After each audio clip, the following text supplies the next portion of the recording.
What's going on, everybody? Welcome to the channel. Today we are going to be reviewing The Myth of Sisyphus by Albert Camus.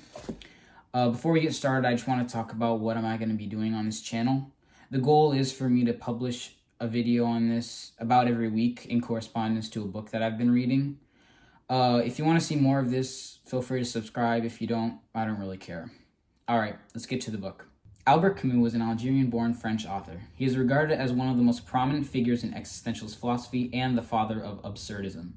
In 1957, he was awarded the Nobel Prize in Literature for his works such as The Stranger, The Plague, and, of course, The Myth of Sisyphus. This is not my first work by Camus. I did read The Stranger, so let me know if you want me to review that one next.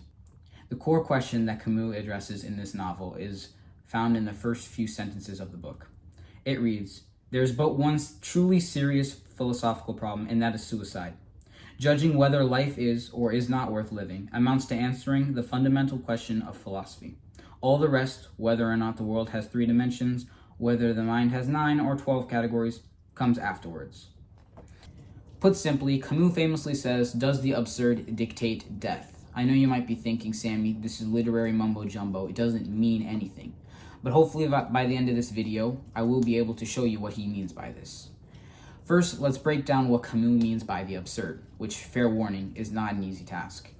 Essentially, Camus defines the absurd as the divorce between a man's desire for unity and the irrational universe that won't grant such desires. The way I understand it is we as a species are always trying to find meaning and understanding of the world around us. This desire will never be able to be fulfilled, as human knowledge is extremely limited.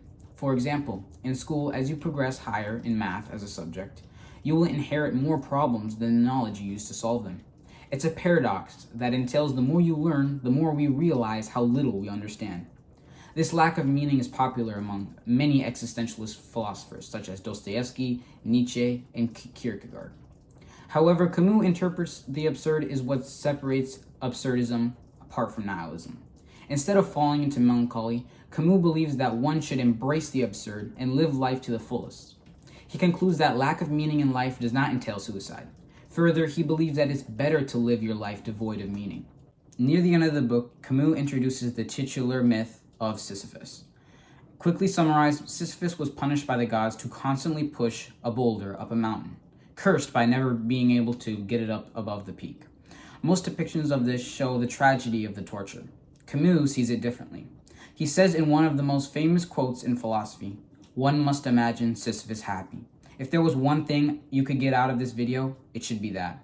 As we trudge through a meaningless universe, we must understand that we alone dictate whether we do it with despair or with a smile.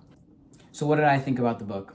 Honestly, I really enjoyed it. It was really interesting for me, and it helped me understand the Stranger a lot better. I don't know if I would recommend this book to anyone because of the sheer density of the book. What I mean by this is, as you can see, it's pretty thin, right? 100 pages about, but the content is just packed with big words and abstract content that it would get you using Google a lot. I don't want to sound like a narcissist, but I like to consider myself somewhat intelligent, but parts of this book are way over your head. And additionally, he references a lot of philosophers, like I said before, and if you haven't read their stuff, if you don't know what they're talking about, if you don't have any prior knowledge, it might be difficult to understand what he's saying. He also references Hamlet, for example, Don Juan, and other books by these philosophers. On the topic of absurdism as a philosophy, I kind of have mixed feelings about it. On one hand, Camus was an atheist. He strictly denied the existence of God, and that kind of contradicts with my beliefs as a Muslim. However, I think there's a lot of practical application of his interpretation of the absurd. I believe people think too much. People are always waiting for the future to come. Maybe they're saying, "Oh, I'm so ready for the weekend. Oh, just 3 more hours until my shift is over. Just 1 more year of high school." People unknowingly are thinking like Sisyphus. They treat the present like Sisyphus's punishment that must be endured before they can live a happy life. Instead of this, remember that you are Sisyphus and life is the boulder. You can lament on your torture or make the most of your situation. Everyone hates school, but you have to be there anyway. Find joy in the monotonous. This philosophy reminds me of some wise words from the philosopher and poet Kevin Parker. You just gotta let it happen, man. You just have to learn to stop resisting and start enjoying your everyday life. That will be all for today. Leave me a comment if you have any more suggestions for me to read, or if you want me to review another book. Next episode, I will be reviewing White Nights by Fyodor Dostoevsky. See you guys later.